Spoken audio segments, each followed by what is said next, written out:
marketplace. You can also go and purchase some there as well as the EFA water bottles.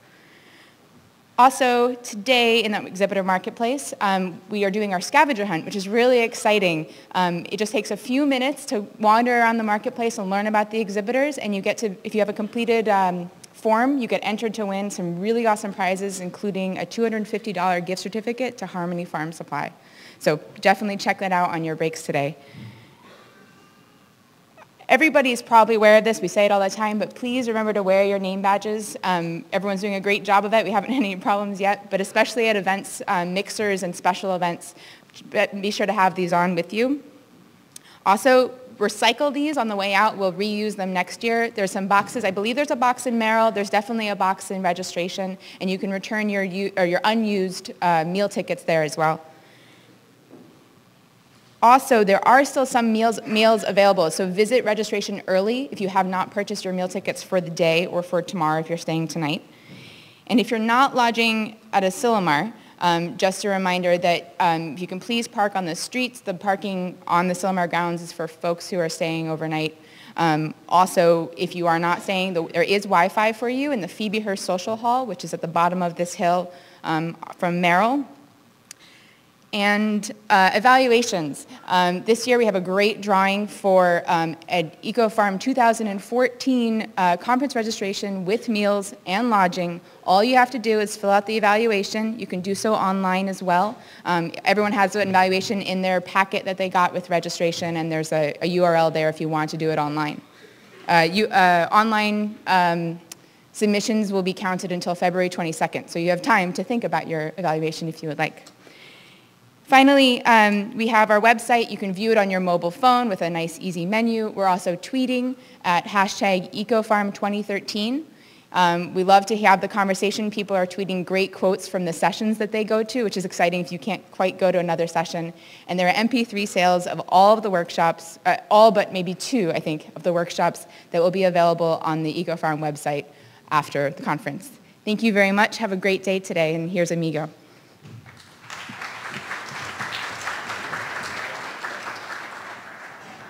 Thanks, Joanna.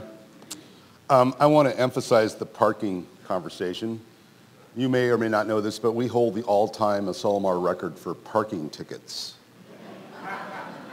And we've held it for like 25 years.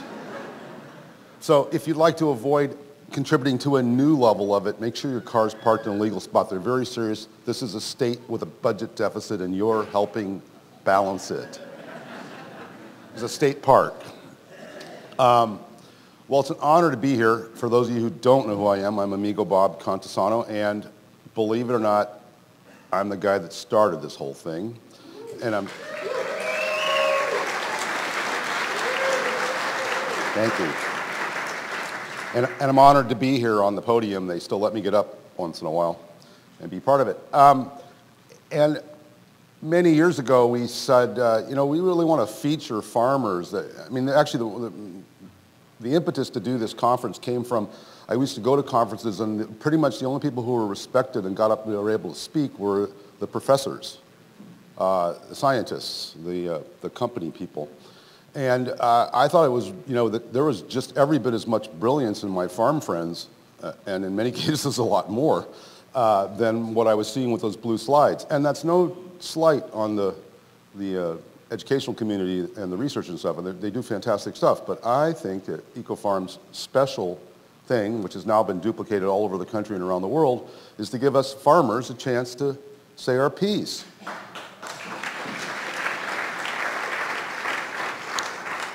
So as you noticed, many of the workshops are focused on that and having farmers as experts. And in fact, we are our own experts, and we have defined and refined and moved us to a whole new wonderful part of agriculture. And I congratulate all of you for what you do. It's awesome.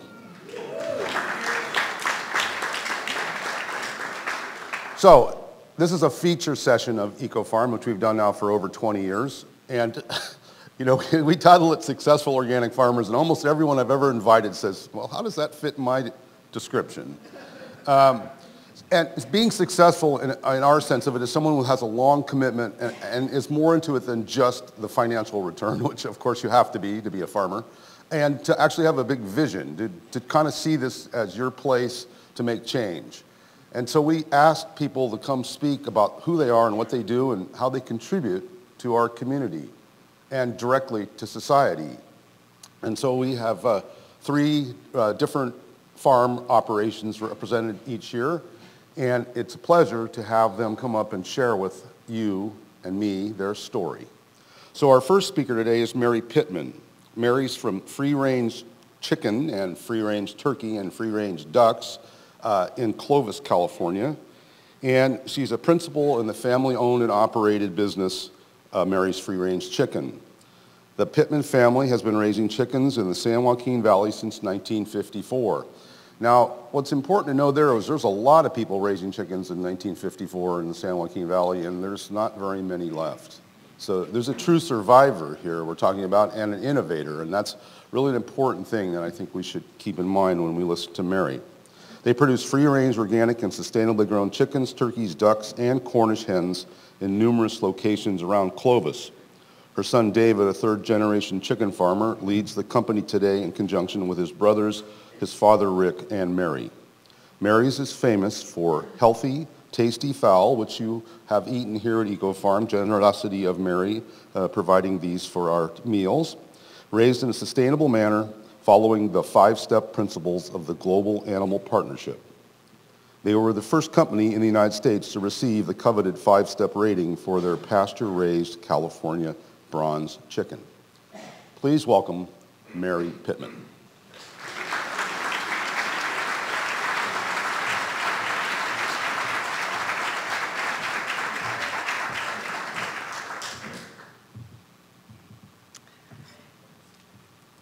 Thank you, and good morning.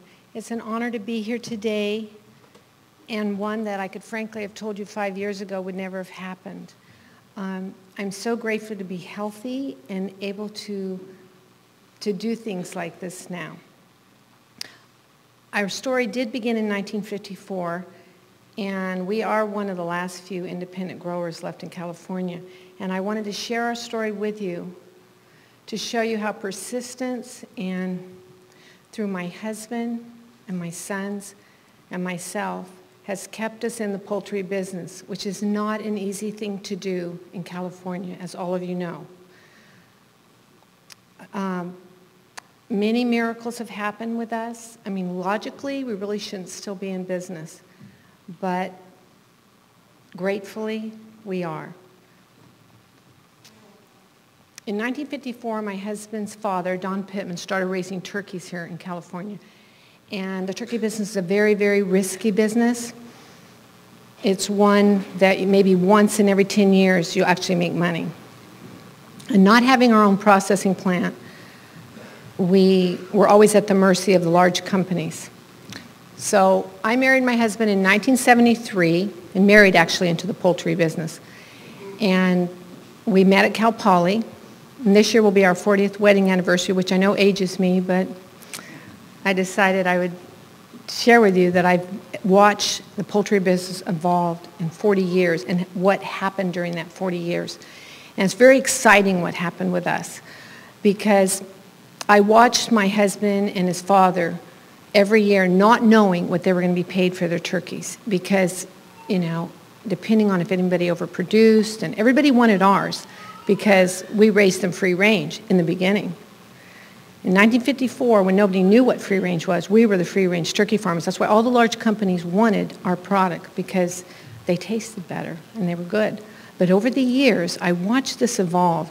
I watched how the big companies, and they process, we have to do what they say. They made us close our feed mill. We could no longer make our own feed and have control over it. And so I watched them make us spend the little money we made had to be spent to close up the buildings.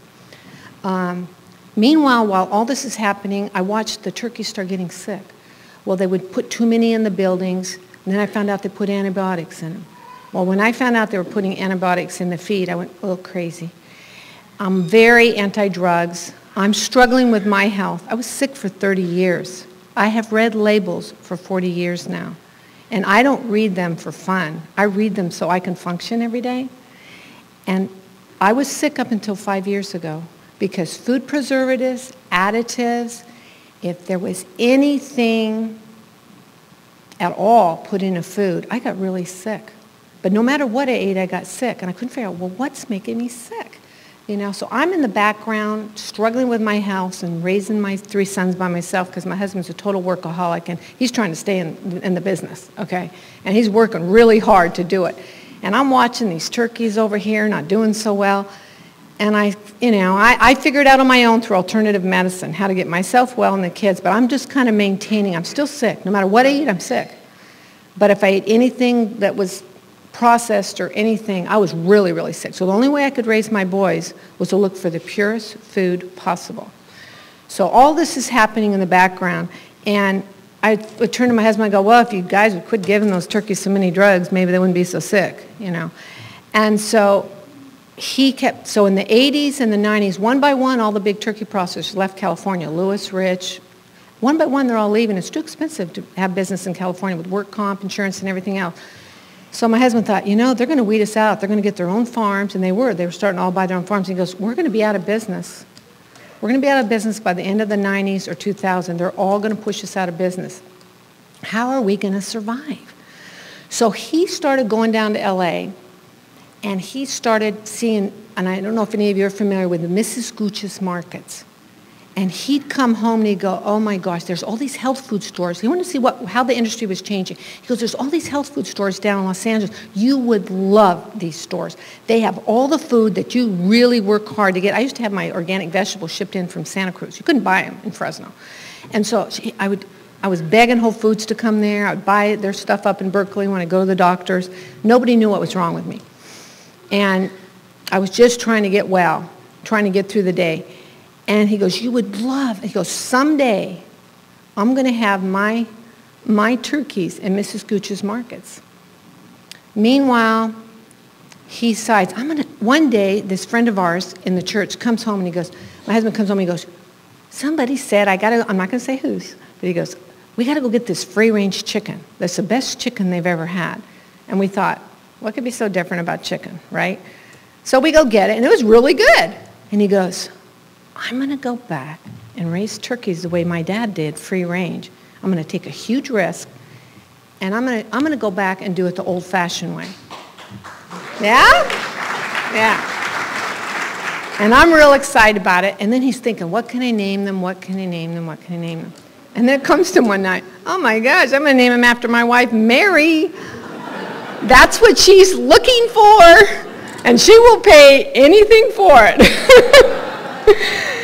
So he does this, you know, and I said, and if you even think of giving them drugs, I am your worst advertisement ever, because my name is on that product. And boy, he was sweating, because for years they were like these, you know, if we went to a turkey convention, which we did, and they would, everybody laugh at us, but we did. And they would, if anybody was walking smiling by my husband, I would go, do you sell antibiotics? And they go, yes. I go, get away from him. You're making our turkeys sick. I don't want those. And so he is like, you know, I didn't trust them around my husband. And so he's listening to me over the years, you know, I've always influenced my husband. And he decided, okay, we're going to do it. So he decides to, in 1998, it was our 25th wedding anniversary, he came out with Mary's free-range turkeys. We only raised 5,000, and he decided, you know, it was a huge risk. We were paying for him. He had to sell them, you know, all this and everything. Nobody even, and then he put my name and phone number on the back of all the turkeys. So, and I answer on Thanksgiving Day, and I still do to this day, and year-round. The calls go to my cell phone, which is right down there. And so anyway, he's like, so excited about it. He gets on the phone Thanksgiving Day and he goes, yeah, some girls get diamonds. My wife gets turkeys named after her. And we laugh, and nobody believes we're actually answering the phone. So what did we do? He decided he had to do something different than the big companies. He had to give and you know, he got this idea going down to LA. He thought, give them something that they want and do it right. Go back and do it right, the way he was raised to do it. So he does this, and meanwhile, this is all happening, you know, and he says, well, we got to end up processing our own, or, you know, it's just not going to work. And because we're still at the mercy of everybody else. We don't know what we're going to be paid and this and that. So then meanwhile, now we're getting in the late 90s. It's 1998. My oldest son goes over to Cal Poly, and he comes home and goes, Dad, we got to do chickens. We got to do chickens because, that's every day. We're not going to make it with turkeys. We got to do chickens. We're going to go back and do it like Grandpa did them. So he starts raising, but he has to raise them live for the Asian. We still don't have a processing plant. So he raised them live for the Asians in California, and they teach they know their chickens better anyway than anyone. They teach my son to raise this perfect-sized chicken with no bruises, healthy. They want it live. Why? Because they don't trust Americans as well. They shouldn't. Right? So, well, I'm sorry, but it's true. And so, because everything we've done, we've copied from Europe, to tell you the truth. So they taught, and he answered the phone 24/7. Nobody else did. Nobody wanted to meet the demands of the strong Asian market. So that's how we got back into the chicken business. And so he's like coming home every weekend. We're all workaholics. We all work. And we don't hire big fancy people at the top. We are those people. People call me wanting to market. I go, that would be me. We do everything ourselves. And so it's so exciting. He starts doing these chickens, right? But, we're losing money. My husband decided, well, if we're going to go out with a bang. I'm going to risk everything we've saved all these years, and we're going to get a processing plant. So he gets one. We find one locally, and 3 months away from losing everything. Okay, in 2000, we put my middle son on a mission to Buenos Aires, Argentina, Spanish-speaking mission. My oldest son calls us we're driving from Salt Lake to Provo, and he says, Mark, we got our last 2-year contract. Don't worry, we got a job for 2 more years. But when he came back, we were going to close up. We didn't know how, we could not compete with the big companies. So while he's gone, we have David starting raising live chickens. We have my husband decides he founds a plant. We're going to start doing the plant, but we're losing money every month. I call it the money pit. And then Whole Foods Markets in LA was looking for a chicken and turkey producer. They go over to Cal Poly and they go, man, do you guys know anybody that, raises chickens and turkeys? Because we need more chickens and turkeys and we want a family. They go, well, you got to go meet the Pittmans. They do turkeys and chickens. So they come to us and said they wanted us to succeed. They made movies of us. They started gradually putting us in the stores in LA. They kept us and other small chicken farmers in the San Joaquin Valley in business. They really do support the local farmer. And they made sure that seriously. And I think that's what America is all about, is you should be able to work hard and have your own business. But it's really hard to compete with the large companies. But then my husband has studied the commodity market every day since we were at Cal Poly 40 years ago. So he knows the corn prices, and he buys ahead. That's the only way we can compete with a large company. We do things that, I don't know, it just all came together. So anyway, we're down, we start going in the markets in Los Angeles. And at the same time, Slow Foods out of New York contacts us, wants us to raise these heritage turkeys. The original turkey with the brown feathers that actually still run and fly. The other ones I call my Dolly Parton turkeys, the ones with the large, the ones that can no longer run and fly, and the broad-breasted ones. Yeah. Well, they are. So anyway, we're very excited because he wants to preserve the original turkey. So this turkey becomes very famous. We never pay to advertise, and we are written in all these stories every year. It's Discovery Channel, so they all start writing all these stories about us. I mean, when they call a large company, who are they going to talk about? What's the story? There is no story. So we get all this free advertisement for all our customers. And I'd love to go into family-owned businesses and do a chicken demo because I love to help support family-owned businesses and everybody that's just, we're all struggling. And our chicken is a big draw into a lot of stores. So this has been very exciting for us. We have done, we've been ahead of the curve on everything.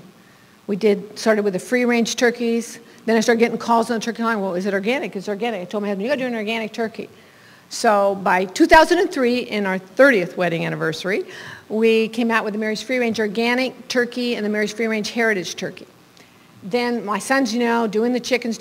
So at the same time, we go into, so I met Mrs. Gooch, back to Mrs. Gooch. I met Mrs. Gooch at a Expo West food show about 5 years ago.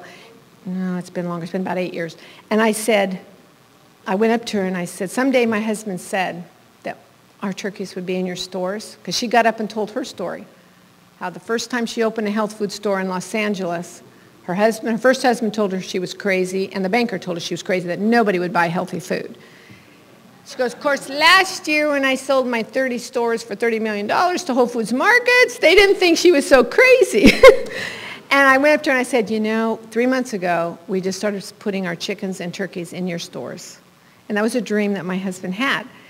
And so we're down and putting our chickens in there, and we're starting to expand. Our heritage turkeys become famous and got all this free advertisement. Then I finally found out why I was sick, just in time, before I had started doing all these chicken demos. I found out I had 8 mercury fillings in my mouth.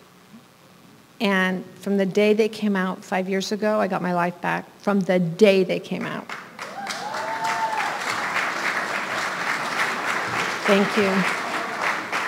So yeah, I'm very passionate about perfumes because I lost 30 years of my life. I struggled on a daily basis to take care of my boys. And I had to watch every bite I ate so that I could be strong enough to just get through the day. And I just, I'm very proud of my husband and son for what they do. And as my husband has said, he really has felt that us staying in business has been more an answer to other people's prayers than to our own, because he says his job is to provide jobs, and he has. And he's a very hard worker. He was covered from dust from here to there when I left yesterday. He came in from the feed mill, and he's just worn out. And it's like everybody calls him the working mule, because he just never stops. He never stops working. Never works less than 12 hours a day, usually 18. And I kind of turned into him in the last few years because I was so excited to be well. And it's so neat to know that finally why I was sick, it has everything to do with food. It's amazing to me how people don't think that what you eat has anything to do with your health. It has everything to do with your health. And I am so excited to what we're doing is so exciting. We're very sustainable. My son spent 3 years developing a box to ship our chickens in to the stores. If you can imagine, that will stack but also fall apart. So it's biodegradable. First they were all falling apart. Everybody wasn't real happy with us, but it took him 3 years. Finally, he designed the box himself. Came up with a box that would stack, that was sustainable. We got rid of the styrofoam trays. Our manure is sold to Earthbound Organics and is reprocessed for their fields, for their lettuce. And there's a lot of other things he does that he doesn't always have time to tell me. We just kind of text and email us. We all work so hard. It's kind of sad. Which, if I get a text before this session is finished and I leave, please forgive me, but my 6th grandchild will arrive today or tomorrow. Oh, yeah. I'm excited. I'm well enough to see them and take care of them. So that's exciting. And we're just so grateful to be in business. I'm very excited. Oh, the latest thing we've done, and this is very exciting, because my son has gone to Europe to see how they do everything. Temple Grandin, those of you who are familiar with her, has helped my son pick out equipment. It took us 3 years to have it made in Europe. And we now process our chickens the most humane way possible. And it was on the front page of the San Francisco Chronicle a few weeks ago. But it's very, very humane. And we never liked the way it was done in America. And we're very excited. We're only the second ones to do this in the United States. We would have been the first, but we're glad we let Bell and Evans do it first. We ordered it first because then all the bugs were worked out of the equipment and we didn't have all the problems. It's kind of good to be second.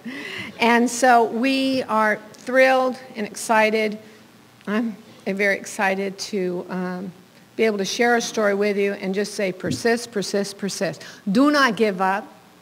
I eat everything organic, so if you're an organic farmer, please stick with it. You can sell in I tell everyone to go local and buy it in their farmer's market. I'm a big supporter of local and fresh and help that farmer stay in business. I pick up my CSA box every week. I think it's very important that we support our local farmers and keep them in business, because I appreciate everyone's support, and I'm grateful that I'm in a position where we can help other small farmers stay in business and ourselves. And I just want to leave this with you and tell you thank you very much for all your support.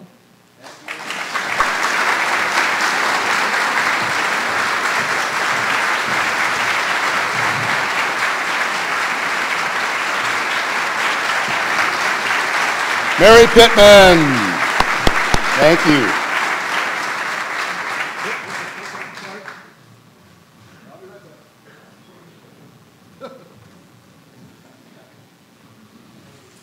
Thank you, Mary. That was a wonderful, great story. Adele reminded me, and I want to point out that these two ladies over here in the corner are doing simultaneous translation in Spanish, or to Spanish, so that's why they're over there talking, and they're actually helping the Hispanic community here be able to be here for this session. So we really thank Adele and her partner for doing that, and for EcoFarm for sponsoring that, and for the Hispanic people who are here.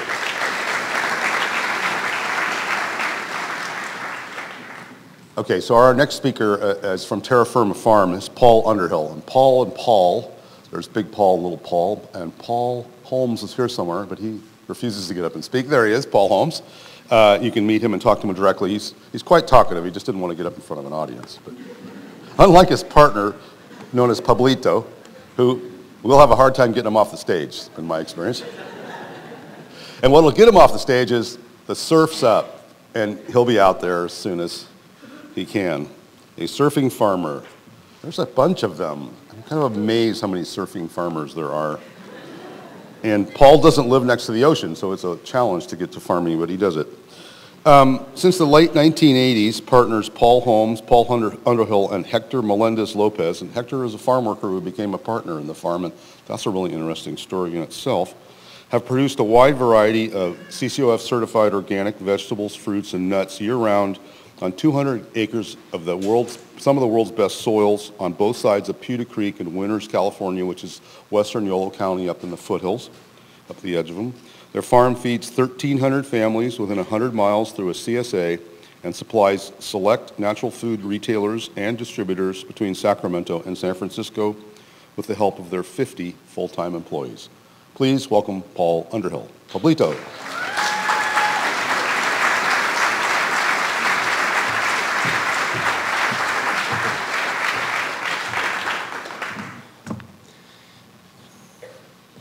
All right, as much as Amigo thinks I'm enjoying doing this.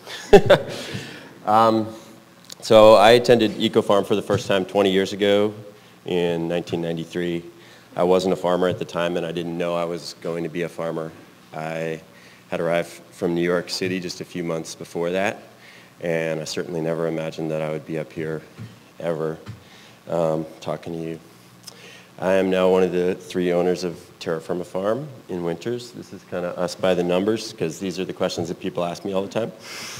We farm 180 acres of open ground and 40 acres of orchards, producing over 50 crops each year and feeding 1,200 to 1,300 families through our CSA with the help of 50 people full-time all year round.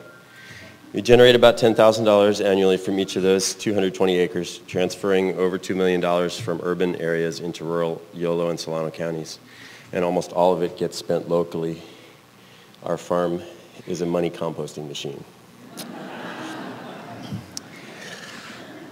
I started working for Paul Holmes 2 months after the EcoFarm conference, and he was in the process of doubling the acreage that he was farming from 10 to 20 acres. Let's see, I'm supposed to click this now, I think.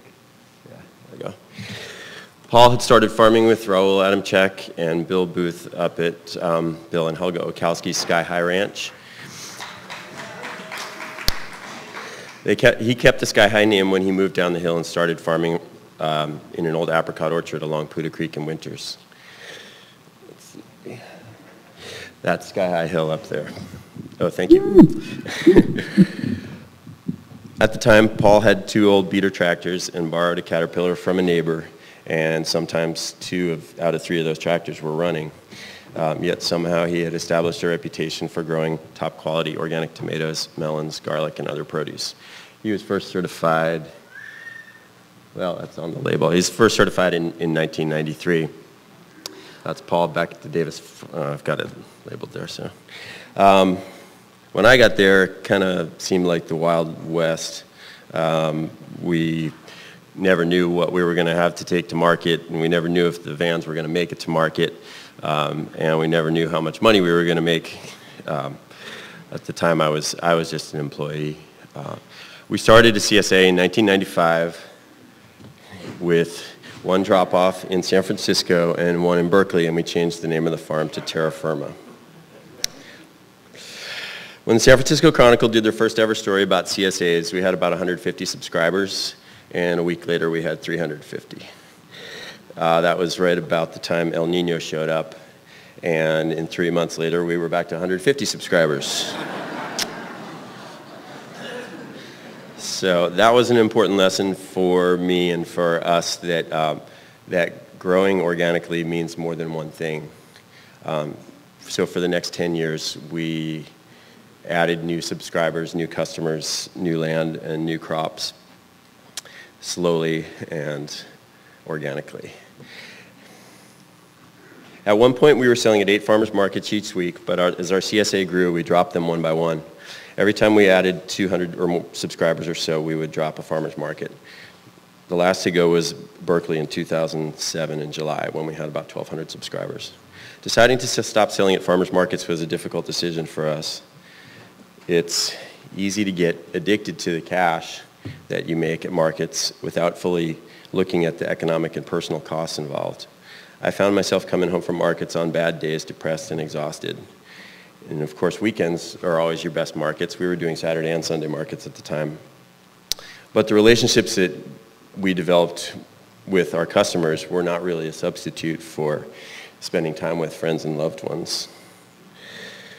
So the CSA is now the heart and soul of our farm, but it's not all that we do at all. Fully half of our sales come from restaurants, retailers, and distributors, some of which have been supporting us since before I came to the farm.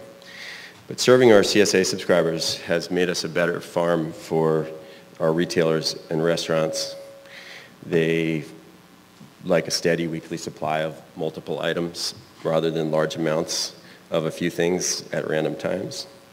With the CSA keeping our economic engine running, we can step back and look at what other crops we can grow well for our wholesale and distributor customers.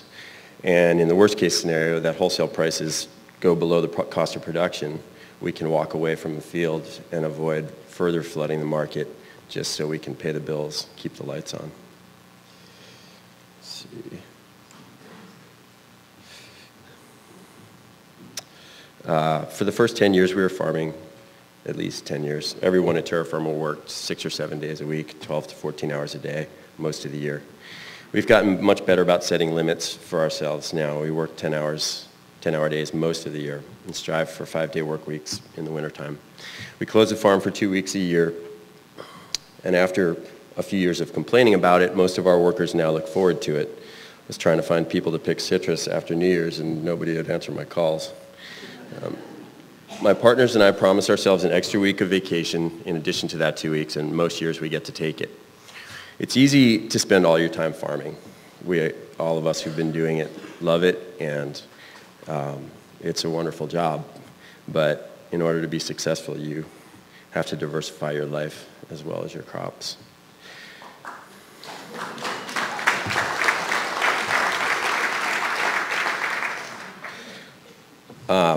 We're lucky to farm in what I think is one of the best places in the U.S. to grow for local markets and grow for CSA. The area has traditionally grown summer fruit and vegetables, but the first citrus trees planted in Northern California are right next to my house at the UC Davis Wolf School Ranch, and they're still producing. Our local paper's 100 Years Ago Today column taught me that strawberries, peas, and green beans were once big crops in our area. And there are very few crops we can't grow most years, although in the past 5 years we seem to be losing crops more frequently to the weather. That's a mandarin orange orchard. Everything we grow in winters can also be grown in Fresno, but we have two huge advantages over most produce growing areas in the Central Valley. Our farm is located just 65 miles from the Bay Bridge, and half an hour from downtown Sacramento, so it's an ideal place for growing direct market crops. In spite of this, most of the farmland where we're growing in Yolo and Solano County produces commodity crops for export. This is one of our tomato fields, which is on two sides surrounded by walnut orchards, and walnuts are the crop that's now mostly being grown in our area. Most of those walnuts are going to China. The other natural advantage we have in our area is water. We get over 22 inches of rain annually, and we have 2 local water districts. Each has their own reservoir locally and their own delivery systems. Neither of them exports water out of the area. In Solano County, where most of our land is now, the irrigation district has never restricted deliveries to agriculture. So I consider our area one of the most water sustainable growing regions in California. Let's see what I got here. When we were first expanding our farm in the 90s, farmers all around us were struggling to stay in business. There were more farm auctions than we had time to attend, and farm equipment was selling for dirt cheap. And meanwhile, on our side, the market for organic produce was growing like crazy. We invested our profits in tractors, cultivators, and planters bought on the cheap from our bankrupt neighbors. That's a 1984 John Deere. It would have been a great time for us to buy land too, but unfortunately we were always borrowing money to fuel our growth. When we finally paid off that debt and started saving to buy land, we always seemed to be behind the curve. As most beginning farmers know, it's extremely difficult to save up the money for the huge down payment that farm lenders require to buy land. We would save some money, and then the price of land would jump, and the down payment would be out of our reach again. So we finally made a decision to stop trying, and Paul and I both bought houses in town in winters, thinking that we had lost our opportunity to buy land. Then a few years later, the real estate bubble happened, and our houses were worth twice as much as they had been worth 3 years ago. And we were in a position to buy land. In 2003, the owner of our biggest lease parcel passed away, and his heirs told us they were planning to sell it. So at the same time, we found a place for sale, 77 acres of Class 1 silty clay loam with 14 acres of pistachios and a house. I sold my house in town, and we made an offer, but the lender's appraisal came in lower than the asking price, and the owner wouldn't budge on it. In the end, we reached out to our CSA subscribers, and they loaned us the money to get to the down payment amount that we needed.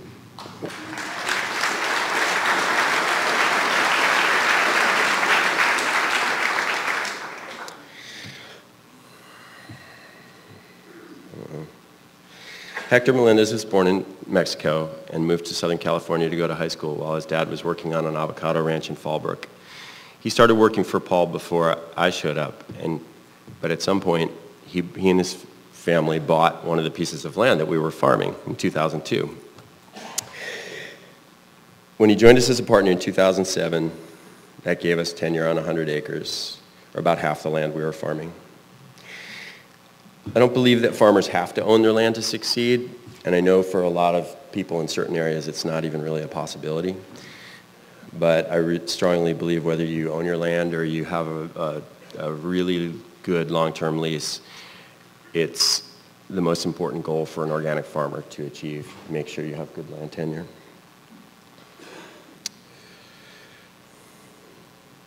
We grow, harvest, and pack a huge diversity of crops over a 50-week season, doing small, frequent plantings of an acre or so each.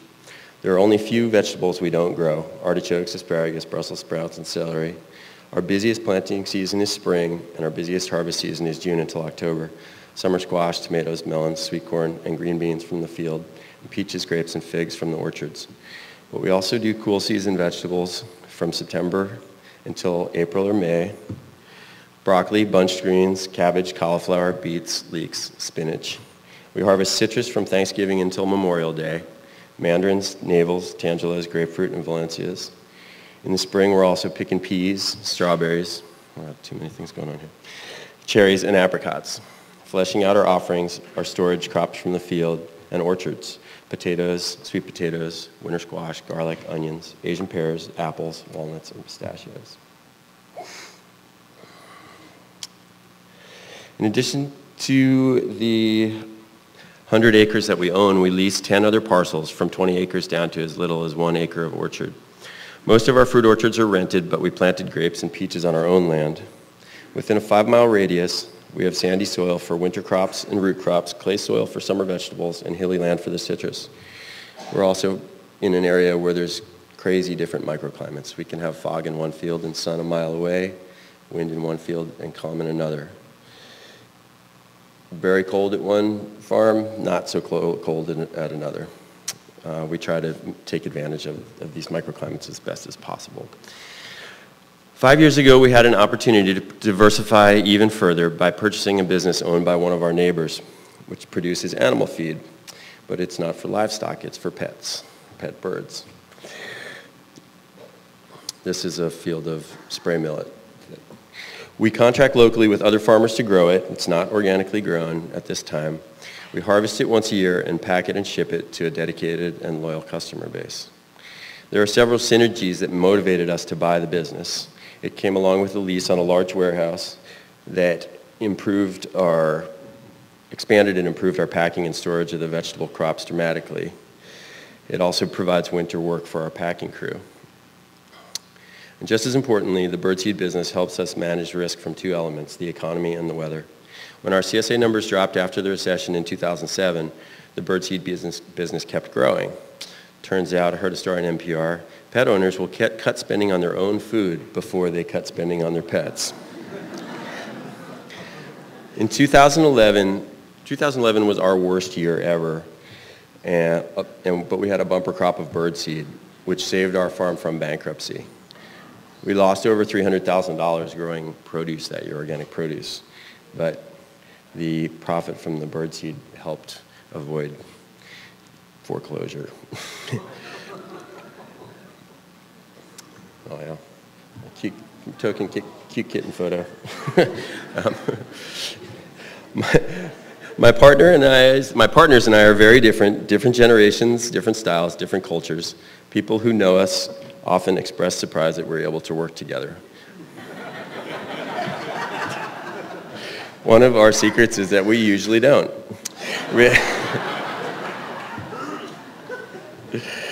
We have a pretty strict division of responsibilities at Terra Firma.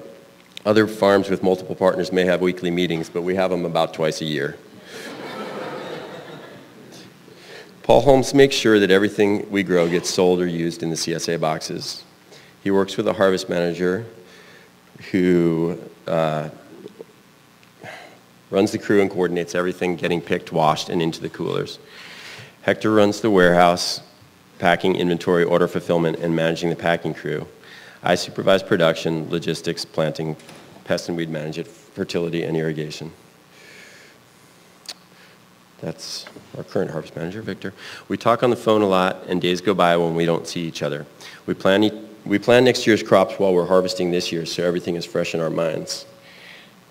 Did I mention we don't do meetings? Payroll is far and away our biggest expense and is directly connected to our profit. In a good year, it might be 45% of our income. In a bad year, it's over 50%. The only way for an operation like ours to succeed is to focus on reducing labor cost every minute of the day, which I think is true for whatever scale you're at doing fresh produce. You need good managers and you need to listen to them, even when they tell you things you don't want to hear. We rarely hire managers in from outside the farm. We've had a lot more success in moving people up through the ranks who've already created relationships with their coworkers and learned how our farm works. Along our journey, we've been tremendously lucky to find some really incredible people who are crazy enough to work for us. The family in our farm is Hector's family. His dad, Alfredo, who's on the right there, his wife, Elena, his brother, Victor, his cousin, Miguel, all help run our farm every day. His mom, Genoveva, worked for us until just a few years ago. But it's not just good systems and great managers. Our farm's success is 100% dependent on the majority of our employees who are Spanish-speaking, skilled agricultural workers. People on our farm do a dozen different tasks in a week and rarely do the same work for more than a few hours at a time. Like on most farms, we have a lot of family relationships on our crew. Married couples, parents and their grown kids, brothers and sisters, cousins, uncles, aunts, and in-laws. And like on almost any other farm growing produce, many of the best workers on our farm, or their family members are at risk of deportation every time they drive to work, despite the contribution they're making to putting food on the table of Americans.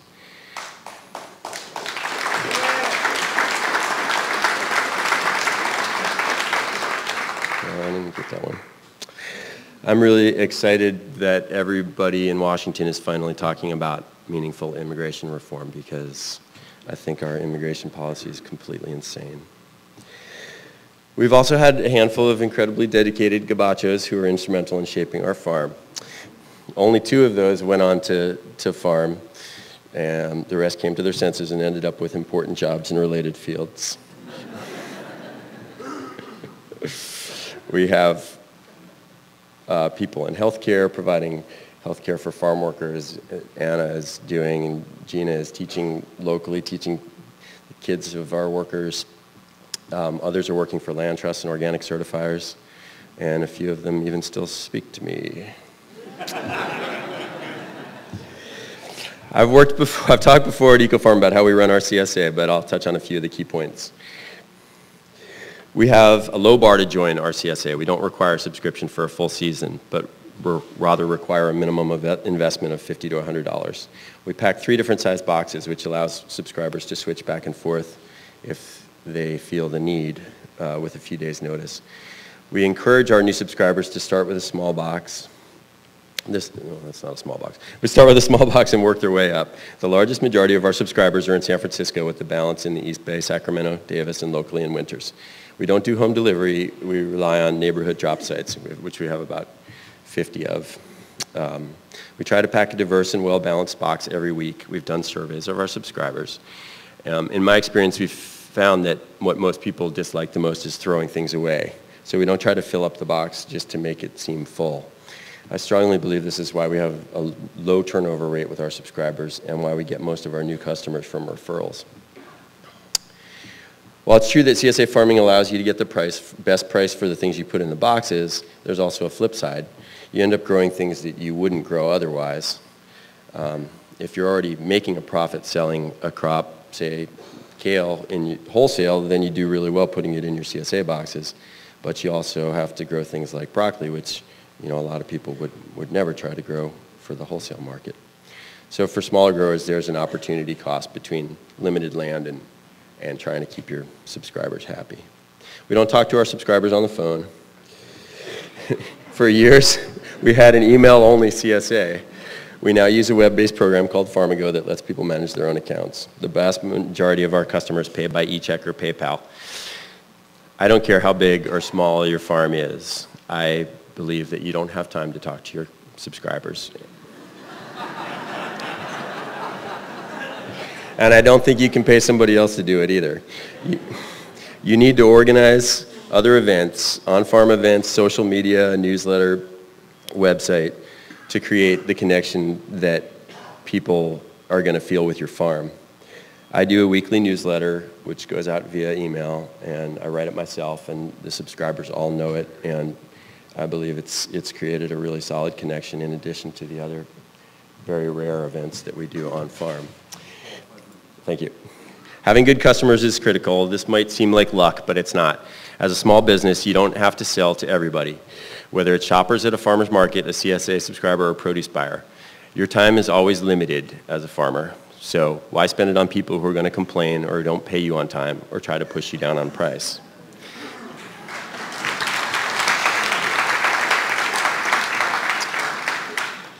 Nurture good customers the way you do your crops and weed out the bad ones. People ask me what my favorite crop is to grow, and I tell them cover crops. Having good soil and constantly making it better is a key foundation of our success at Terra Firma. We grow most of our own fertilizer, and anything that we can't, we use composted manure. We've been grazing sheep, other people's sheep, on our land for the last 5 years. And by doing that, we've been able to eliminate passes with tractors while incorporating large amounts of biomass from a cover crop, saving fossil fuels and saving time. We've been doing a reduced tillage program for over 10 years, and we work on weed reduction just the same way everybody else does, but I have some pictures there to prove it. I don't believe in babying crops with a lot of inputs. I believe that crops that are stressed a bit will build better root systems and work harder to get nutrients out of the soil. I also think that they compete better with weeds that way. The biggest destroyer of crops on our farm is not weeds or insect pests, but the weather, and that's just getting worse for us. Wind, rain, heat, and cold. At some point in the last 20 years, we've lost each and every crop we grow at least once to at least one of these natural phenomena. So that's our crop insurance right there. A couple of people have asked me about it. So in conclusion, I just want to mention, Mary touched on this, but our country is facing a public health crisis right now that's been caused almost entirely by people eating unhealthy food.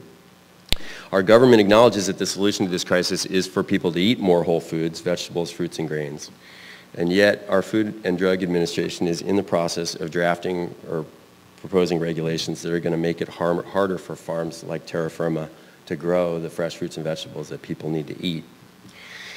It's reasonably safe to say that our farm has never caused an outbreak of foodborne illness that's made lots of our customers sick or killed anybody, because they know where their food comes from, and there would be no question of where that problem came from. Instead, our crops have helped raise almost 2 generations of young customers and their parents who are almost certainly much healthier than their peers who grew up eating the standard American diet. We meet them every year at our subscriber farm day. And 2 years ago, I met a sophomore in college who told me that her parents were subscribers, and as long as she could remember, she had eaten our produce. She went on to tell me how Terra Firma had shaped her eating habits completely, creating what she described as an addiction to fresh fruits and vegetables. Our crops make our customers healthy and happy, like the crops of all the farmers in this room, and I feel like that's our greatest success, and that'll be our lasting legacy.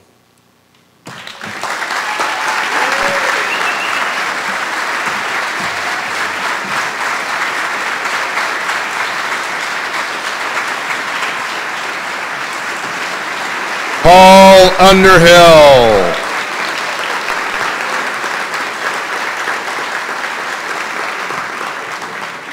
Great one, Paul. Thank you, buddy.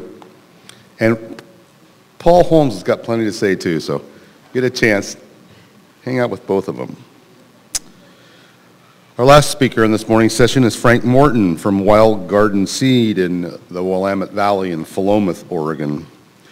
Frank began growing his own seeds and selling salad mix to restaurants in 1983. In 1988, he and Karen Morton, his wife, started Shoulder to Shoulder Farm in Oregon's Willamette Valley, farming salad greens full-time and breeding new varieties as a sideline for use in their seasonally shifting produce. They began selling seed from Shoulder to Shoulder in 1994, and in 2002 formed a partnership with Gathering Together Farm, Sally Brewer and John Eveland, who've been here to speak before as a successful farmer, to market wild garden seeds direct to other organic farmers and to seed companies supplying organic growers.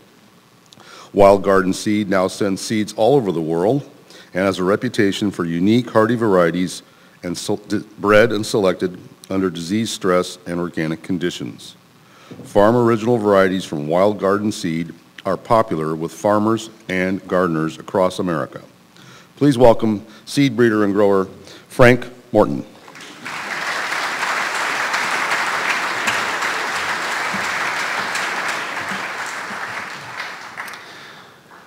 Thank you. This is the first time I've ever been here. That's kind of amazing, actually. I know a lot of people here. Just a minute. How do I move these slides ahead? Okay, I got it. The green one.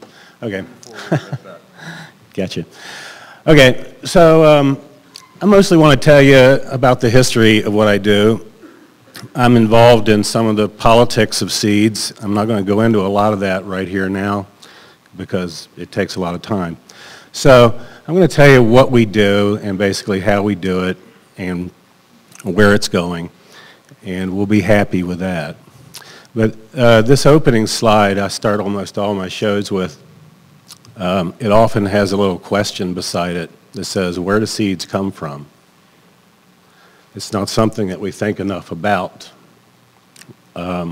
Maybe the people in this room think about it, but in the society, people really don't think about it. And one of my jobs is telling people where seeds come from. So this is our typical annual seed field. I grow about 12 acres of seeds in conjunction with my produce farming partners, John and Sally at Gathering Together Farm. Gathering Together is about 50 acres of organic vegetables. We also have an on-farm restaurant, a first-class chef. So we do, and we have this seed business, which is the latest component of Gathering Together Farm. We became official partners at GTF in 2002. Prior to that, my wife Karen and myself had run this business as a part of Shoulder to Shoulder Farm. As Amigo said, we started out growing salad greens for restaurants in 1984. So at this point, we integrate our 10 acres, 12 acres, depends on the year of crops, in with the vegetable crops at Gathering Together. There's always a main seed field where we grow our lettuces and things like that are annuals. Our biennials, things like kale, parsley, Swiss chard. We actually do a synergistic cropping program with Gathering Together where year one of a biennial, they get to sell the leafy greens off of it. Year two of that biennial, we cultivate it to grow seeds. And this is, our patches of seeds are relatively small. This is, the one you're looking at is probably one of the few things we grow you could use a combine on if you want to. But we do all hand harvesting of seeds. We do primarily just hand cleaning of seeds. This is because we're growing 230 or 240 different varieties on this farm. And we're growing about 80 varieties a year. So we have a lot of small plots. And those small plots are not easily mechanized. So we've come up with a lot of ways to integrate plant breeding and seedsmanship together. So you can see that this is a fairly human scale. Me and my kids are standing in the middle of this field. There are little patches of varieties in here that are going to produce 10 pounds of lettuce. There are patches in this field that are going to make 200 pounds of cress or 500 pounds of mustard seed. And it's managing that diversity, which is, it's a challenge. And it requires a lot of thought and a lot of study. And when people ask me how you get into the seed business, I tell them just to start growing some seeds. Best if you just start with a handful, because it's a complex and very long process. It's about a 14-month job to do this. We start planting in January, and we're still selling the crop from that, 14 months later. So it's a long season, and that probably explains why I haven't been here before. So in this plot, we also have small areas of breeding projects going on in the same areas as we're growing our seed crops. So I've always thought that plant breeding just went along with seedsmanship. It creates a new thing all the time, and plant breeding is just what farmers used to do. It's a constant process of selection, and it's never done. So, you never get to the end of improvement, right? Creation is never done. Everyone in this room understands that. So, plant breeding within our seed growing system is a part of what's going on. We grow a lot of lettuce, and I've always, here I'm using child labor But luckily, it's family child labor, so they can't do anything about it.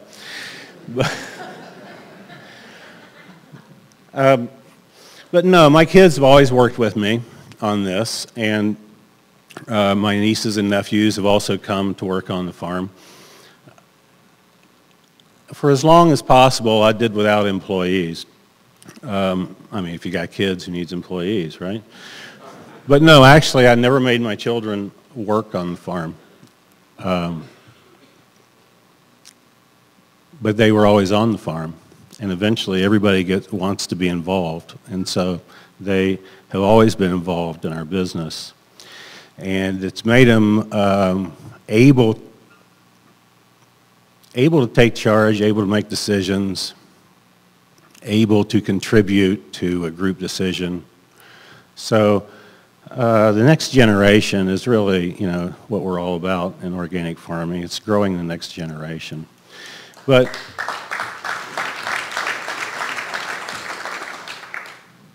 anyway, the process of doing this seed thing is pretty straightforward. You grow the seeds, you harvest them, you pull them out of the fields, and you clean them. This is my three-headed seed cleaner. It's one of the smartest devices you can buy. And what's really good about these kinds of seed cleaners is they can weed too. So I have not invested hardly anything in seed cleaning equipment except for the stuff that sits around and never gets used. That's pretty much my investment in seed cleaning equipment.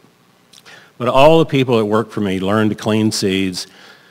Everybody must know everything is our motto, including how the business is run and how we sell seeds and who we sell them to and what the prices are. And these are things that nobody would tell me when I wanted to learn how to do this. I had to figure it out myself because the motto in the seed world is, if you don't know, you don't need to know. And the reason is because, you know, there's a sense of scarcity always, you know. Everybody wants to hold the information to themselves. Happily, organic seed growing is not that way. And through the efforts of the likes of the Organic Seed Alliance, organic seed growers have been pulling each other up constantly since we started this thing and telling each other all of our secrets and everything that we figure out that makes life easier. And I'm really proud to be part of that seed industry, which is so different than our philosophical adversaries' version of it.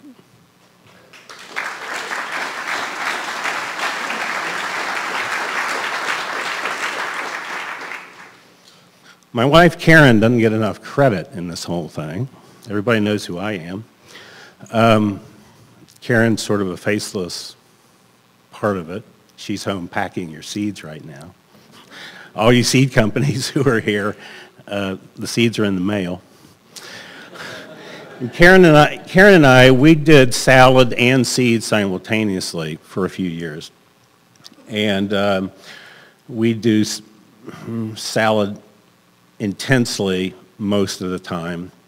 And then in August, we would shut down for a month, and we would just do our seeds. It was hard to explain this to restaurants, but they got into the pattern eventually. But Karen took all the photographs that you're looking at, except maybe this one. I used to be a photographer. Maybe I'll get back into that. But this all started with salad. One of the founders of the Tilth organization, Mark Music, explained to me the mysteries of salad in 1982. And he gave me a career by doing that. The main thing that Mark Music told me was that chefs want what they can't get. And there is the secret to farming success, is to provide chefs with what they can't get. And then the chefs will change the taste of the society for us.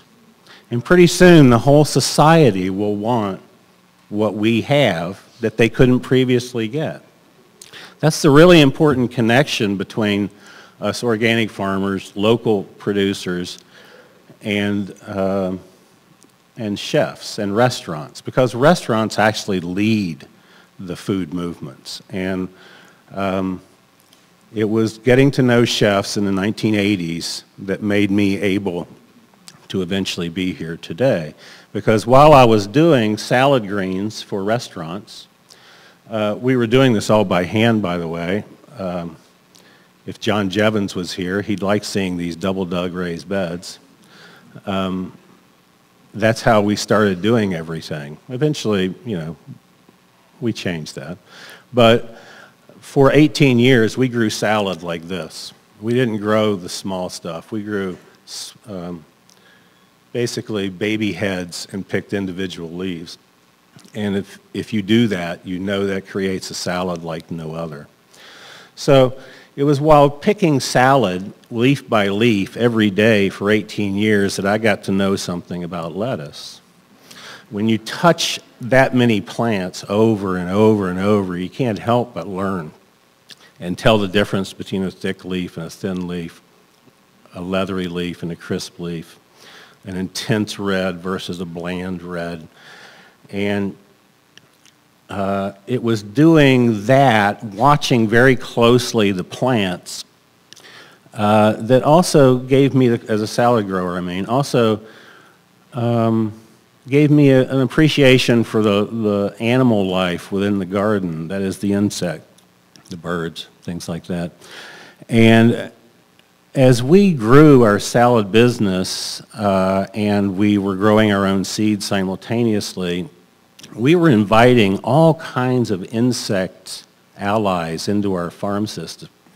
When you grow seeds, there must be flowers before there are seeds. That's the ticket. Flowers are nature's first advertising. They tell the pollinators, your insect allies, that there's an exchange to be had here. If you come here, I'll give you something sweet. And of course, in the process, they transfer pollen. Well, as we were learning this during the 80s and 90s, and thanks to the Olkowskis, I should say, blessings to them, through the Olkowskis' publications, I began to learn the magic of beneficial insects and the life cycles of insects. This is a syrphid fly. It's eating pollen from a wild honeysuckle. If you look at the belly of that thing, that belly is full of eggs, right, Bob? And the next thing that this expectant mother is going to do is fly around and find our crops that have aphids on them, and they're going to lay those eggs on those crops. And then those eggs are going to hatch out, and the syrphid fly larva is going to eat the aphids. And if you pick salad the way I pick salad every day for 18 years, you get to see this over and over. So the whole concept, the name Wild Garden implies that we have invited the wild into our garden, and in fact that we are a part of one big wild garden here that we are tending. So part of my philosophy in growing was highly influenced by watching insects and watching the full life cycle of plants. That's what's cool about seeds. And it was actually what was cool about the way we did salad, was we would grow a mustard plant for salad, and we'd grow it all the way until it made flowers. And we would use the leaves, and we would use the little rapini-type shoots on it, and then the flowers would open, and we'd use the flowers for edible flowers. And then we would save seeds off of the best plants. So we were using the whole life cycle of the plant in our salad business, simultaneously creating, through plant breeding and selection, new products. This was just an all-one system that was happening.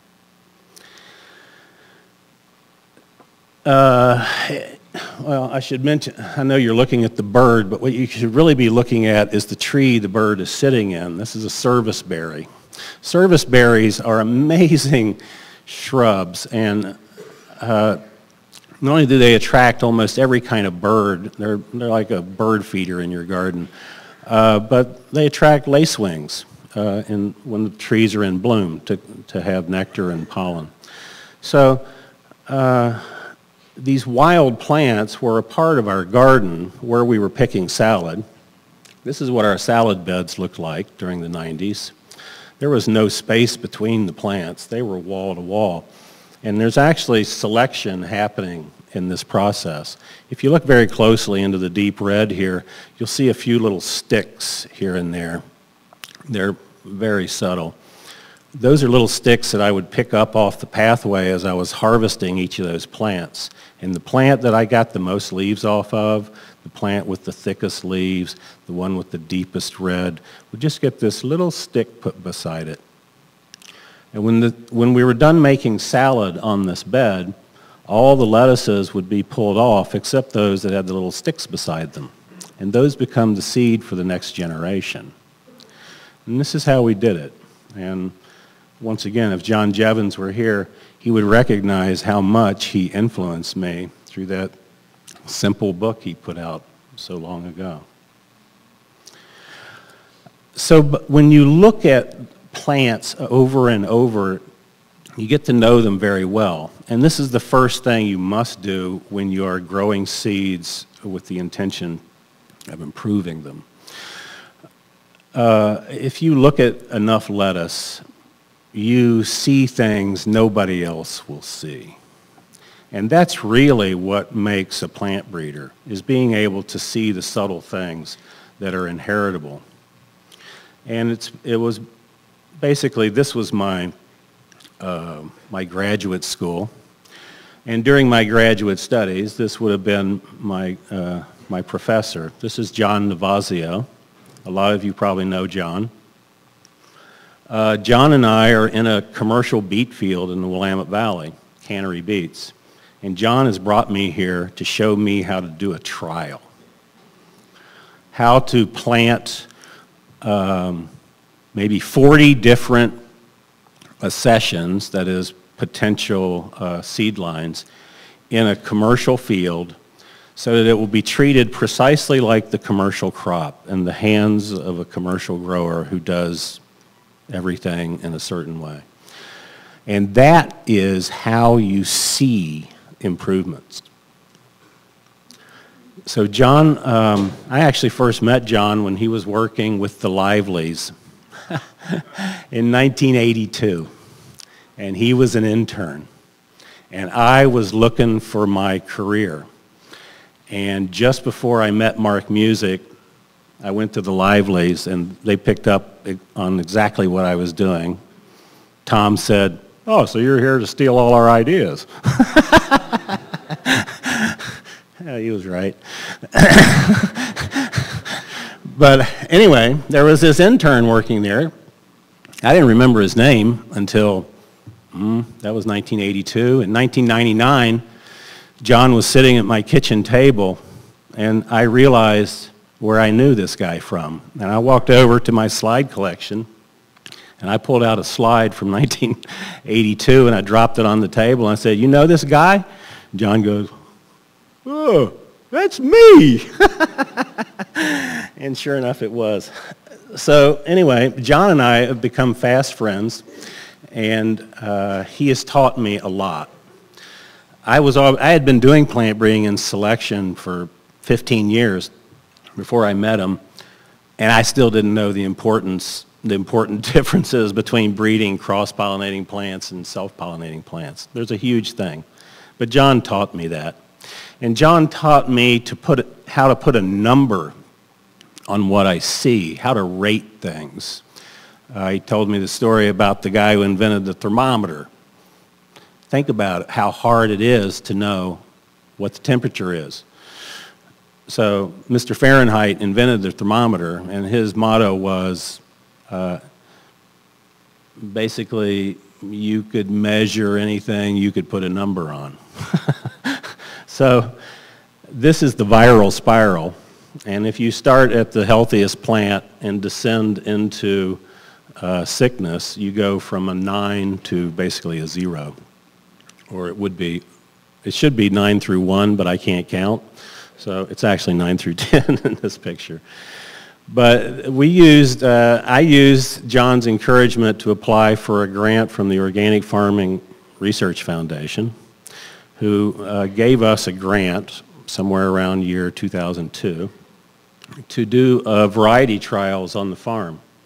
And this was a disease variety trial in which our job was to try to make everything sick and see who did the best in lettuces. We compared 40 lettuces. We inoculated them with the disease organism in my son's hand here. His hand fell off after this picture. No. So this was the disease trial, and you can see it's planted super tight, and we put misting irrigation on it, and all the rows were inoculated with sclerotinia, which was the main thing we were looking for resistance to. And we got some really interesting results out of this, and our goal was to figure out from 40 lettuces that were commercial varieties, heirloom varieties, and some of my farm-bred varieties, which ones were the most resistant to downy mildew and to sclerotinia in particular. And we actually found resistance.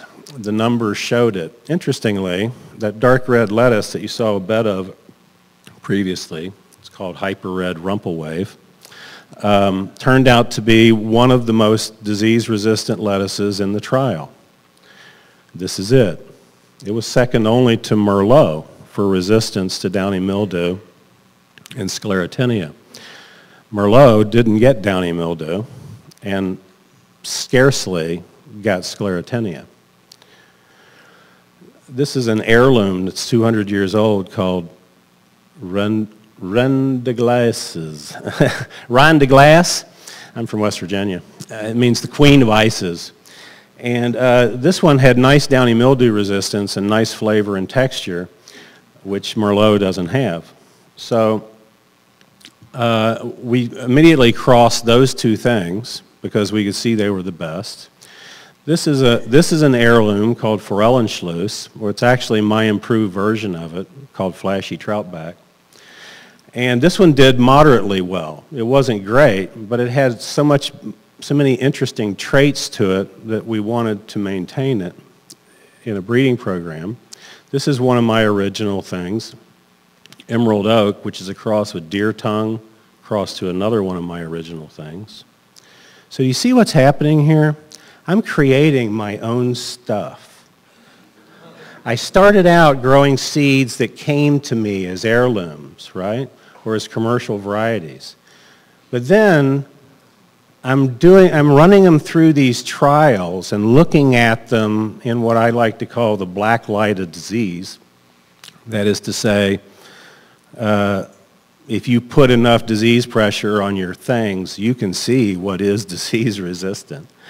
And so by using those as the basis for creating new things, the presumption is that I'm going to be able to provide better seeds to my customers and new things that they've never seen before. As far as I know, this is the first splatter-leafed oak leaf lettuce. This is Jester. This is currently my favorite lettuce. This comes from a cross between 3 of those lettuces I just saw. This is another one called Red Ball Jets, which is also got background that goes back to that OFRF funded study. And I'd like to say hats off to OFRF.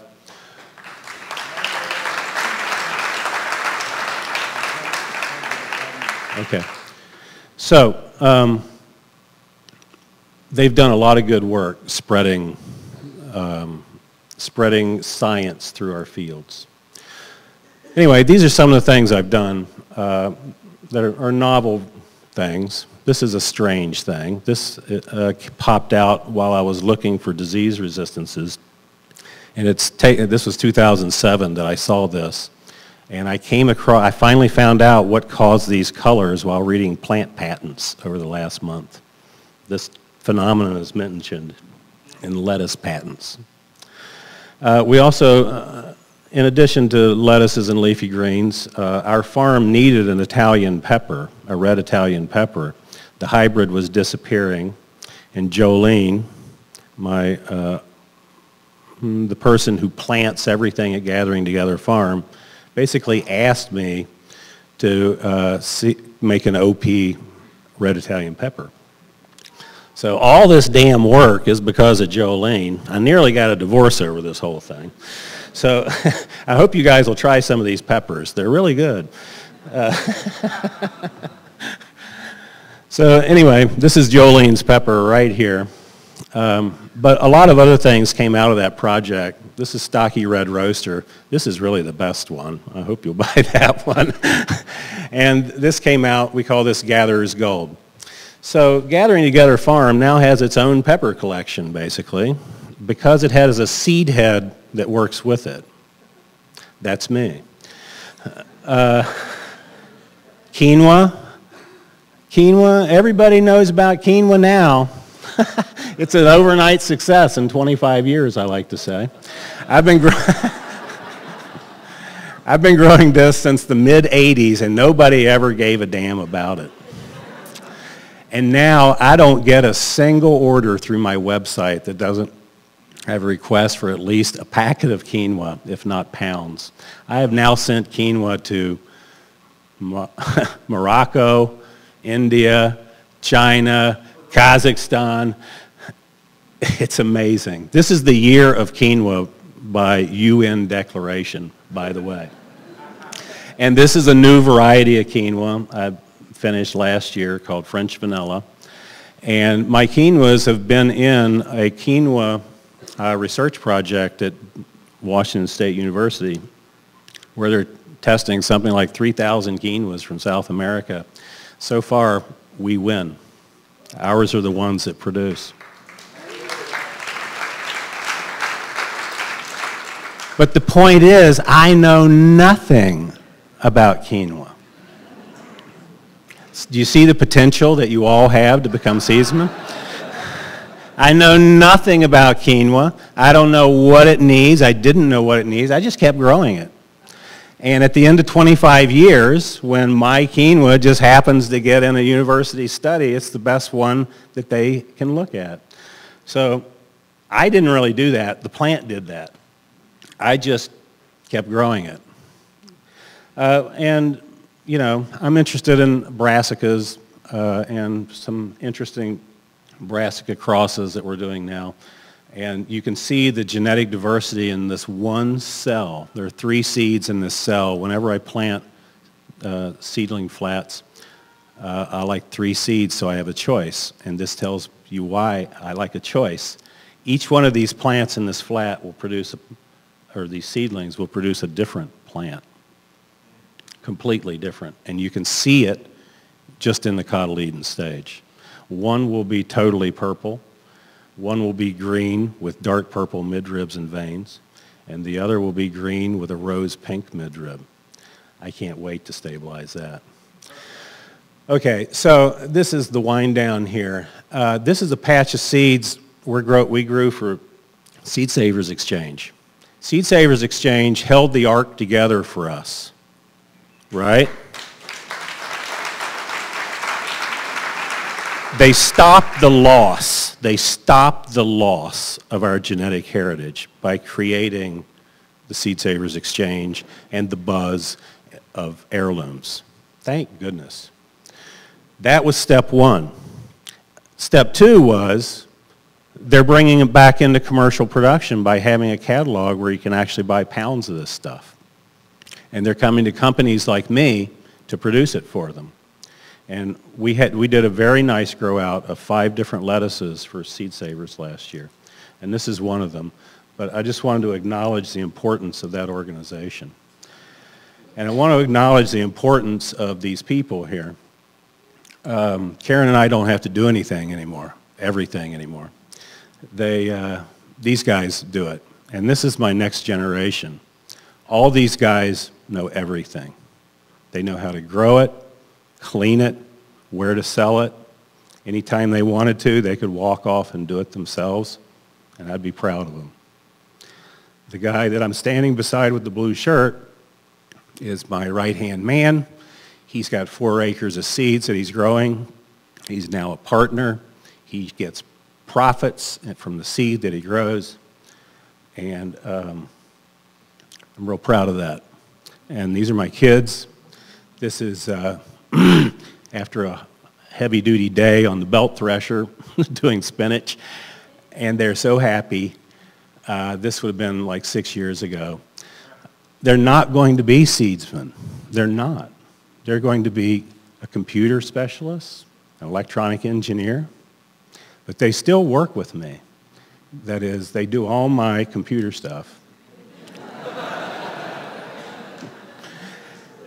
And they also help us with our publishing. We publish our catalog.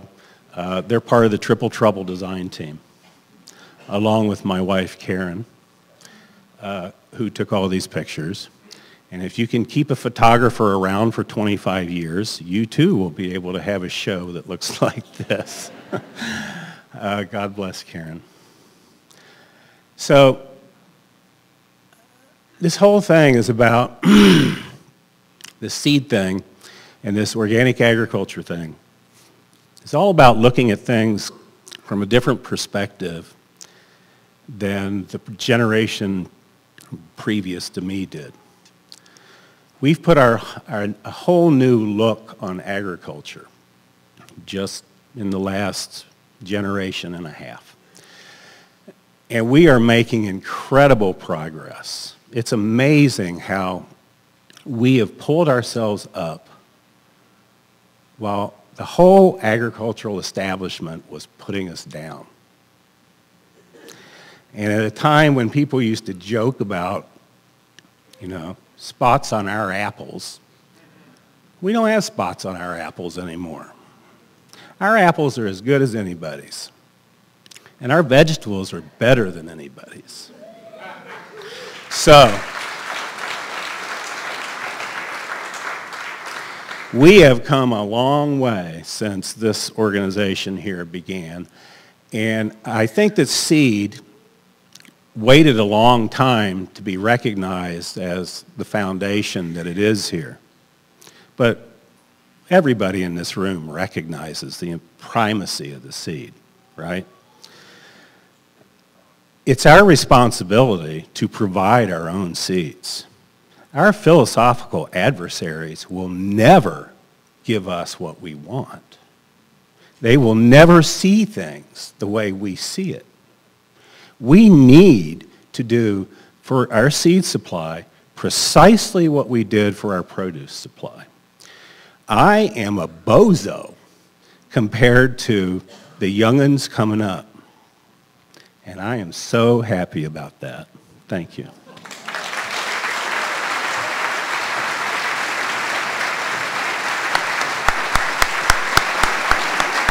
Frank Morton.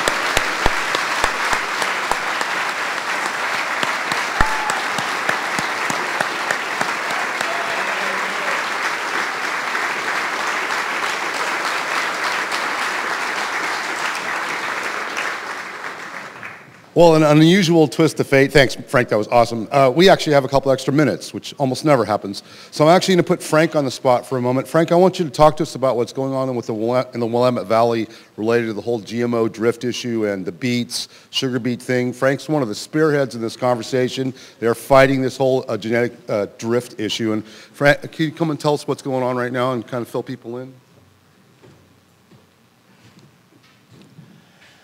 Thanks for giving me the chance to do this. I knew I didn't have time to do this during my slideshow. And you can shut me down anytime you want to, amigo. Okay, so in the Willamette Valley, it's a relatively small valley. It's maybe at the widest 60 miles across. Some places only 30, a couple hundred miles long. But the Willamette Valley is super important to the world seed supply. And the figure that I keep hearing is 90% of the world's hybrid cabbage is grown in the Willamette Valley. 95% of the sugar beet seed that is the basis of the sugar industry in the United States comes from the Willamette Valley. People come from all over the world to grow seeds there because it is a world-class place to do it. 45 degrees latitude, just right. Mild winters where you get sufficient chilling, just right. Got an airport. It's got an intellectual basis for for agriculture and seed, and the Willamette Valley is really a special place. So when there is an association there called the WVSSA, the Willamette Valley Specialty Seed Association, and it is an industry group. The whole idea of it being to just help maintain seed quality, to keep us being one of the best places in the world for high-quality seed production. That's what we do. Nobody has to join, but if you don't join, you'll get letters constantly saying, come to the next meeting.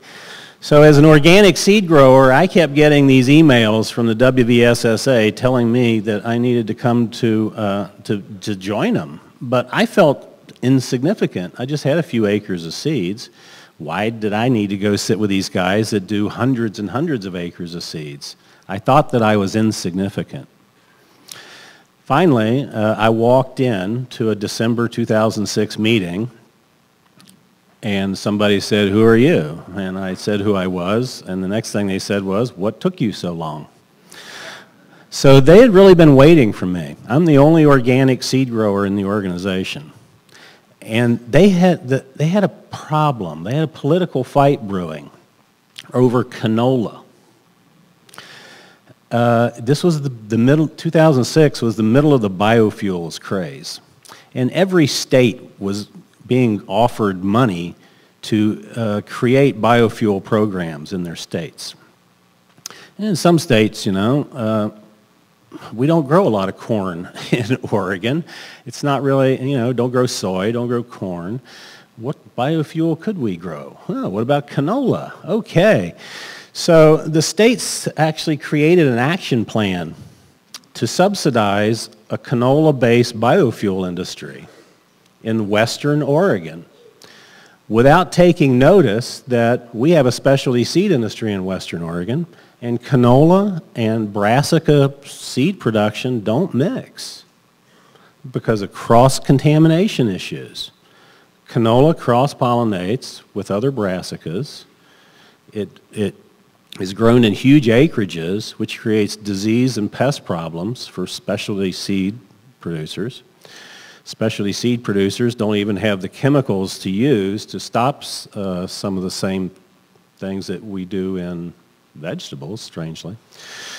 But anyway, the point was canola was coming, and they wanted and they saw it as the organic biofuel community, that's us, we're going to destroy the seed industry. And they wanted to have an organic guy who could basically take the message from the specialty seed people to the greenies. This was their thinking. Me and the rest of the guys in this room don't vote the same way. You got to understand this. They're making all these jokes about, well, never mind. But, okay, so I was kind of an odd fish in the room, and the whole discussion was about canola. But then a strange thing happened. One of the beet seed companies brought up, as an aside, that they needed to change the isolation zones for sugar beets because they were going to go GMO. And they were afraid that they would be cross-contaminating table beet growers and Swiss chard growers. And they were afraid of being sued, actually, interestingly. I was happy to hear. So I'm just all ears. I'm the young kid in the room, and it's like, oh, Roundup Ready sugar beets, hadn't heard about that. And nobody had heard about that. No newspaper knew about it. In fact, nobody outside that room knew about it, which put me in an odd position. Was this privileged information? Could I share this information? What was I supposed to do with this information? Well, I just basically, after, and then they were so happy to see me, they put me on the rules committee. And that was a mistake. They were really sucking up to me. Anyway, so I was on the rules committee, and so within a month, I got to vote about this proposed change in the rules and the status of the valley as a GMO-free zone. And I began to say, well, you know, there's some people going to be upset about having GMOs here, and you're thinking that this is a world-class seed place, and you're worried about canola. Guess what? Roundup Ready sugar beets are going to be just as much trouble for you as canola. And they didn't believe me. And I said, it is going to be a problem. And they did not believe me. And so I tried to get these guys to give me some sympathy on the GMO issue. And they just kept saying, you know, Frank, USDA has said that GMOs are okay, and GMO sugar beets have been deregulated, and if you don't like it, you're going to have to sue the USDA. And they told me that at least 3 times. And then somebody from the Oregon Department of Agriculture told me the same thing, because I kept drawing these parallels between the canola issue that we were fighting about and the GE issue, which we were about to fight about. So after the guy from ODA said, Mr. Morton, you'll just have, that's a federal issue, you'll just have to sue the USDA. Well, that's what we did.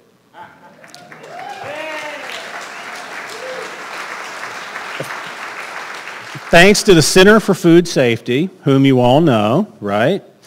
Center for Food Safety is becoming well, they've always been an important group, but they are really homing in on the importance of seed and protecting seeds. And I am getting tremendous support from Center for Food Safety in all the seed issues that are coming to the fore in the Willamette Valley.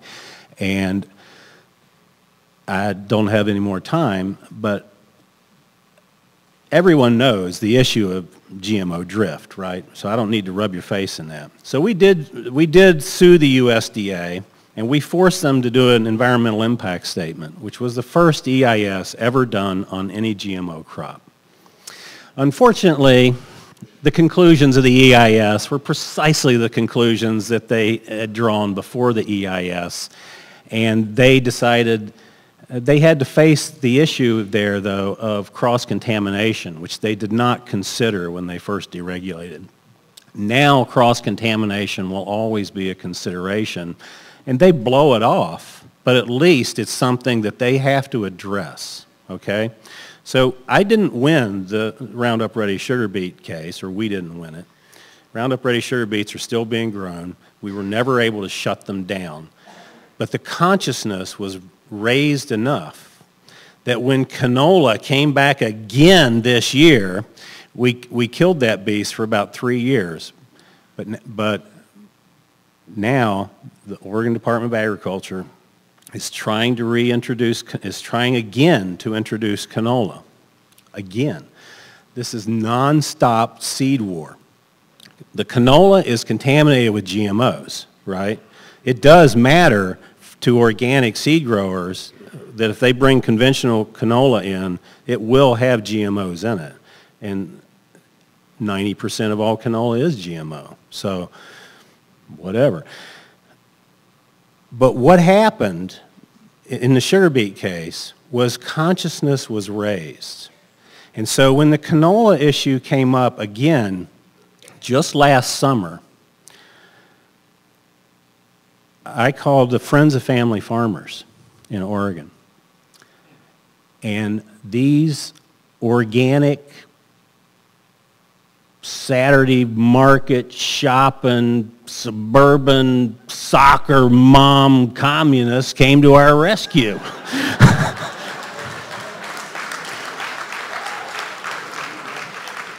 The WVSSA had hit a brick wall.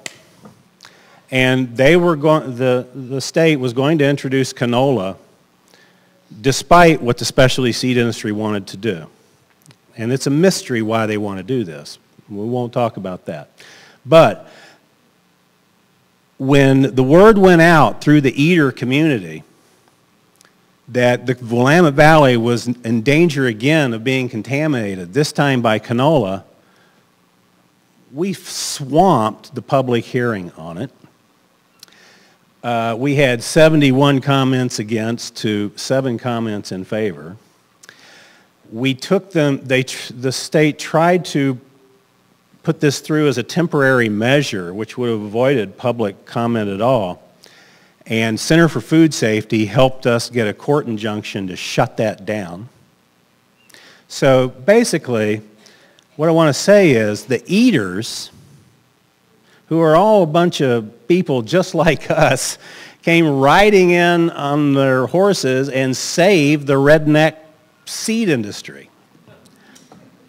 They owe us a lot at this point, and they know it. So anyway, I just wanted, this seed war thing is happening all over the place. Wherever seeds are grown, we're under pressure from GMOs, for sure. And we're under pressure from biofuels that create huge masses of monocultures for producing fuel and huge amounts of pollen. And anyone who wants to grow seed in the vicinity of someone growing amylase corn, for example, amylase corn is the corn that's bioengineered to ferment faster. You sure don't want it in your pancake batter. All of us in seeds are fighting for space and freedom to operate. And this happens, this is geographic as well as legal when we get into the realm of GMOs and plant patents, which I'm not going to talk about now. But plant patents are a big deal. And it's tying up all the building blocks of our future crops. We need to have a social movement to stop the patenting of plant traits.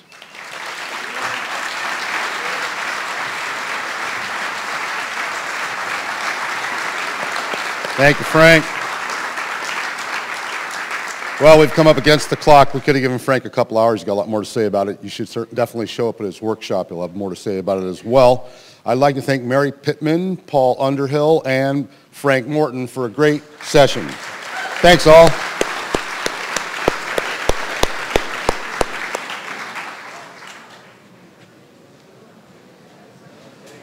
Okay.